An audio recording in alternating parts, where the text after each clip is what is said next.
Class 3-র এক ছেলে প্রথম সাময়িক পরীক্ষার সময় কুমির রচনা শিখেছে এবং পরীক্ষার খাতায় সে কুমির রচনাই লিখলো। সমস্যা হলো এরপর থেকে পরীক্ষায় যে রচনা আসুক সে ঘুরিয়ে ফিরিয়ে সেই কুমিরের রচনাই লেখে।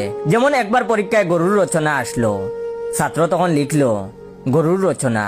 আমাদের একটা গরু ছিল, সেই গরুকে ঘাস খাওয়ানোর জন্য আমাদের বাড়ির পাশে নদীর পাড়ে বেঁধে দেওয়া হয়। নদীতে হঠাৎ একটা কুমির ভেসে উঠে এবং কুমির দেখে যে নদীর পাড়ে আমাদের গরু ঘাস খাচ্ছে। এটা দেখে কুমির আর দেরি না করে নদীর জলে গরুটাকে টেনে নিয়ে যায়। আহারে, আমাদের গরুটাকে আর ফিরিয়ে দিল না। তাই আমাদের জেনে রাখা ভালো যে কুমির একটি সরীসৃপ প্রাণী, এটি জলে বাস করে। আর চোখ দুটো গুল গুল, লম্বা একটা চোয়াল এবং লম্বা একটা লেজ আছে। কুমিরের পিঠের অংশ থেকে লেজ পর্যন্ত খাজ কাটা খাজ কাটা খাজ কাটা খাজ কাটা, এভাবে তার 20 পৃষ্ঠা শেষ। দ্বিতীয়বার স্যার চিন্তা করলেন কি রচনা লিখতে দেওয়া যায়। অনেক ভেবে চিন্তে রচনা লিখতে দিলেন বাবা মায়ের প্রতি সন্তানের দায়িত্ব ও কর্তব্য। তখন সে লিখলো বাবা মায়ের প্রতি সন্তানের দায়িত্ব ও কর্তব্য। বাবা মা আমাদের জন্ম দেয়, তারা আমাদের লালন পালন করে, কুমিররাও একই কাজ করে। তাই আমাদের জেনে রাখা ভালো যে কুমির একটি সরীসৃপ প্রাণী, এটি জলে বাস করে। এর চোখ গুল গুল, কুমিরের পিঠ খাজ কাটা খাজ কাটা খাজ কাটা খাজ কাটা, এভাবে তার 10 পৃষ্ঠা শেষ। এর পরের পরীক্ষায় রচনা এলো আমার প্রিয় শিক্ষক। তখন সে লিখলো আমার প্রিয় শিক্ষকের নাম মোহাম্মদ আসাদ, তার চোখ গুলগুল গুলগুল, কুমিরেরও চোখ গুলগুল।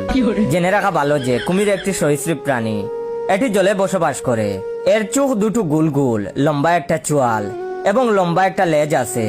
কুমিরের পিঠের অংশ থেকে লেজ পর্যন্ত খাজ কাটা খাজ কাটা খাজ কাটা খাজ কাটা, এভাবে তার আরো 10 পৃষ্ঠা শেষ। শিক্ষক দেখলেন এত ভারী বিপদ। শেষে তিনি অনেক ভেবে চিন্তে রচনার বিষয় ঠিক করলেন পলাশির যুদ্ধ, এবং তিনি মনে মনে বললেন লেখ বেটা, এইবার দেখি কি করে তুই কুমিরের রচনা লিখিস। সে তখন লিখলো পলাশির যুদ্ধ।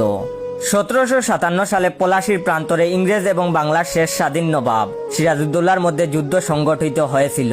এই যুদ্ধে নবাব সিরাজউদ্দৌলা তার সেনাপতি মির্জাফরের উপর ভরসা করে পলাশির যুদ্ধের দায়িত্ব অর্পণ করেন। কিন্তু মির্জাফর ক্ষমতার লোভে নবাবের সাথে বিশ্বাসঘাতকতা করে ইংরেজ বাহিনীর সাথে মিলে যায়।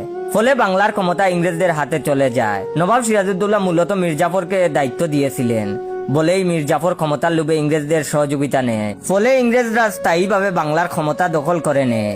সিরাজউদ্দৌলা এভাবেই মির্জাফরের মতো খাল কেটে কুমির এনেছিলেন। তাই আমাদের জেনে রাখা ভালো যে কুমির একটি সরীসৃপ প্রাণী, এটি জলে বসবাস করে। এর চোখ গুলগুল, লম্বা একটা চোয়াল এবং লম্বা একটা লেজ আছে। কুমিরের পিঠের অংশ থেকে লেজ পর্যন্ত খাজ কাটা খাজ কাটা খাজ কাটা খাজ কাটা, এভাবে তার 10 পৃষ্ঠা শেষ।